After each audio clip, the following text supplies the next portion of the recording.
Aeroplane रो fuel tank केउठी थाए आगरे ना पछरे एही धड़ा दागटी कोन कोन एहा रॉकेट आपण माने जदि एपरी प्रश्नर उत्तर जानिबा पई चाहछंती ताहले एही वीडियो को निश्चय देखंतु। एही वीडियो रे जानिबा एरोप्लेन विषय रे 7टी इंटरेस्टिंग फैक्ट। आपण समस्त को आम चैनल ओडिया लेटर बॉक्स को स्वागत करूछु। ताहले आसंतु आरंभ करिबा आज रो विषय।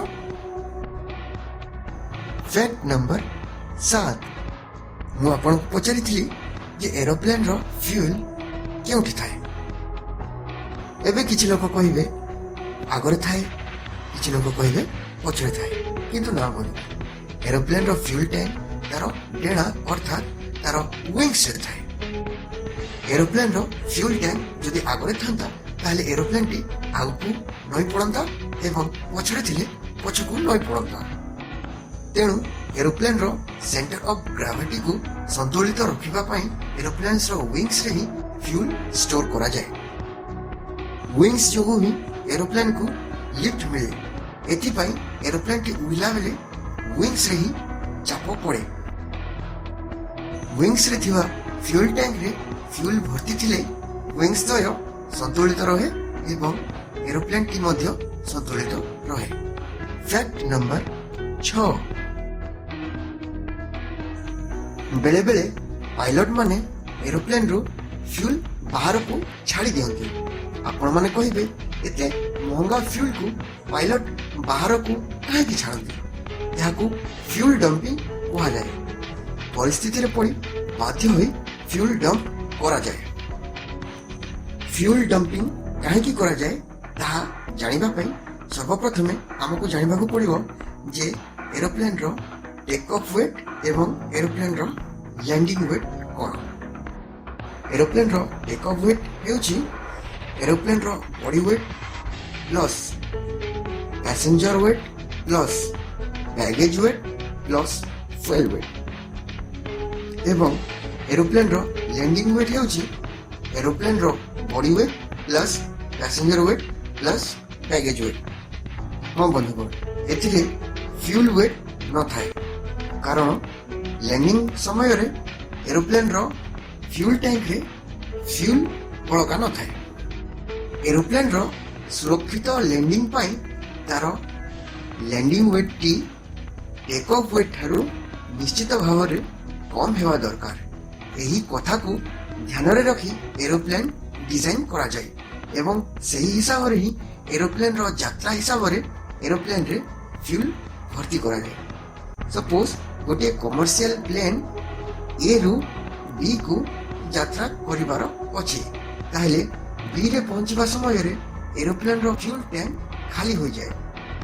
एरोप्लेन रो टेक ऑफ परे आपातकालीन परिस्थिति रे सेफ लैंडिंग पाई फ्यूल डंप करा जाए कारण सही परिस्थिति रे सेफ लैंडिंग पाई एरोप्लेन रो वेट को कम करबा को पड़ी थाए। एही फ्यूल डंपिंग पर एटमॉस्फेयर रे मिले जाए। फैक्ट नंबर 5 एरोप्लेन रे क्यों फ्यूल व्यवहार करा जाए। बंधुगण एरोप्लेन रे कोनोसी साधारण पेट्रोल किंबा डीजल व्यवहार करा जाए नाही। एथिरे एविएशन फ्यूल व्यवहार करा जाए।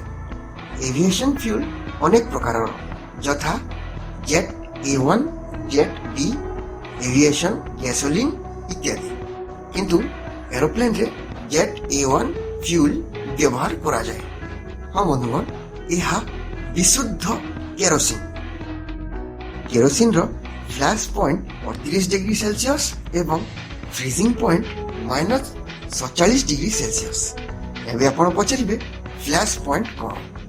फ्लैश पॉइंट हेउची सेही सर्वनिम्न तापमात्रा जो तापमात्रा रे निया लागिबार संभावना थाए एवं फ्रीजिंग पॉइंट हेउची सेही तापमात्रा जो तापमात्रा रे तरल पदार्थ कठिन पदार्थ रे परिणत हुए।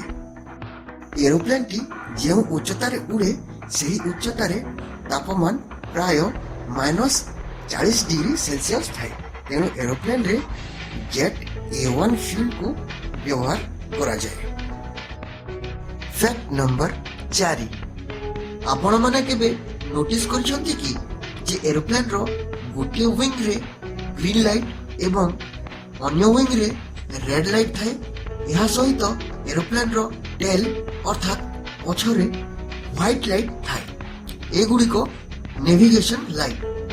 ଏରୋପ୍ଲେନ୍ରେ ଏହି ନେଭିଗେସନ୍ ଲାଇଟ୍ ଗୁଡ଼ିକର ମହତ୍ଵ ବହୁତ ବେଶୀ। ରାତ୍ରକାଳୀନ ଯାତ୍ରା ସମୟରେ ଅନ୍ୟ ଫ୍ଲାଇଟ୍ର ପାଇଲଟକୁ ଏରୋପ୍ଲେନ୍ର ପୋଜିସନ୍ ଜାଣିବାରେ ଏହି ଲାଇଟ୍ ଗୁଡ଼ିକ ବହୁତ ସାହାଯ୍ୟ କରିଥାନ୍ତି। ଅନ୍ୟ ଫ୍ଲାଇଟ୍ର ପାଇଲଟକୁ ଯଦି white light plus green light ଦେଖାଯାଏ ତାହେଲେ ଏରୋପ୍ଲେନ୍ଟି ଲେଫ୍ଟରୁ ରାଇଟ୍କୁ ଗତି କରୁଛି। Red light plus white light ଦେଖି ତାହେଲେ ବୁଝିଯାଏ ଯେ ଫ୍ଲାଇଟ୍ଟି ରାଇଟ୍ରୁ ଲେଫ୍ଟକୁ ଗତି କରୁଛି। Green light plus red light ଦେଖି ତାହେଲେ ବୁଝିଯାଏ ଯେ ଫ୍ଲାଇଟ୍ଟି ତା ଆଡ଼କୁ ଆସୁଛି ଏବଂ ତିନୋଟି ଲାଇଟ୍ ଦେଖି ତାହେଲେ ବୁଝିଯାଏ ଯେ ଫ୍ଲାଇଟ୍ଟି ତାଠାରୁ ଦୂରକୁ ଯାଉଛି। ଫ୍ୟାକ୍ଟ ନମ୍ବର 3 ଆକାଶରେ ଦେଖାଯାଉଥିବା ଏହି ଧଳା ଦାଗଟି କ'ଣ? ଏରୋପ୍ଲେନ୍ ବହୁତ ଉଚ୍ଚତାରେ ଉଡ଼େ। ସେଠି ବାତାବରଣ ବହୁତ ପତଳା ଓ ବହୁତ ଥଣ୍ଡା ମଧ୍ୟ। କିନ୍ତୁ ଏରୋପ୍ଲେନ୍ରୁ ବାହାରୁଥିବା ଏକ୍ସଷ୍ଟ ବହୁତ ଗରମ ଥାଏ ଓ ତା ଭିତରେ କିଛି ଜଳୀୟ ଅଂଶ ମଧ୍ୟ ଥାଏ। ଏଗୁଡ଼ିକ ବାହାରର ଥଣ୍ଡା ବାତାବରଣ ସଂସ୍ପର୍ଶରେ ଆସି ଜଳ କଣାରେ ପରିଣତ ହୁଏ। ତେଣୁ ଆମକୁ ଏହା ଧଳା ଗାର ପରି ଦେଖାଯାଏ। ଫ୍ୟାକ୍ଟ ନମ୍ବର 2 ଏରୋପ୍ଲେନ୍ରେ ବାର୍ଡ ଷ୍ଟ୍ରାଇକ୍ ହେଲେ କ'ଣ ହୁଏ? ବନ୍ଧୁଗଣ, ଏରୋପ୍ଲେନ୍ଟି ଉଡ଼ୁଥିବା ସମୟରେ ଅନେକ ଗୁଡ଼ିଏ ପକ୍ଷୀ ଏରୋପ୍ଲେନ୍ର ଇଞ୍ଜିନ୍ ଭିତରକୁ ଚାଲିଗଲେ ତାକୁ ବାର୍ଡ ଷ୍ଟ୍ରାଇକ୍ କୁହାଯାଏ। ଏପରି ପରିସ୍ଥିତିରେ ଏରୋପ୍ଲେନ୍ର ଇଞ୍ଜିନ୍ ବନ୍ଦ ହେବାର ସମ୍ଭାବନା ଥାଏ। କିନ୍ତୁ ଡରିବାର କିଛି କଥା ନାହିଁ ବନ୍ଧୁଗଣ, କାରଣ ପ୍ରତ୍ୟେକ ଏରୋପ୍ଲେନ୍ରେ ଅତି କମ୍ରେ 2ଟି ଇଞ୍ଜିନ୍ ଥାଏ। କିଛି ଏରୋପ୍ଲେନ୍ରେ 2ରୁ ଅଧିକ ଇଞ୍ଜିନ୍ ମଧ୍ୟ ଥାଏ। ଗୋଟିଏ ଇଞ୍ଜିନ୍ ବନ୍ଦ ହେଇଗଲେ ଅନ୍ୟ ଇଞ୍ଜିନ୍ ସାହାଯ୍ୟରେ ଏରୋପ୍ଲେନ୍ଟି ଆରାମରେ ଉଡ଼ିପାରେ।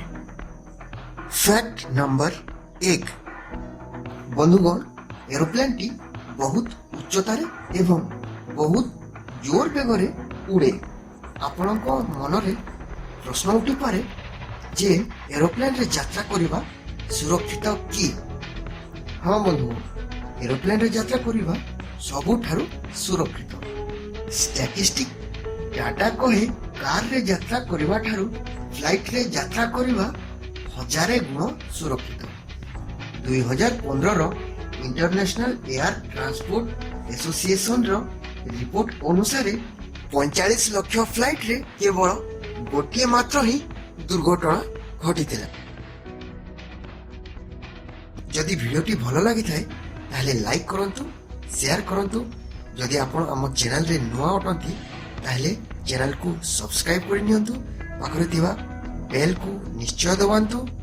ଅଲ୍ ନୋଟିଫିକେସନ୍ ଅନ୍ କରି ନିଜର ମତାମତ କମେଣ୍ଟ ବକ୍ସରେ ନିଶ୍ଚୟ ଲେଖନ୍ତୁ। ଧନ୍ୟବାଦ।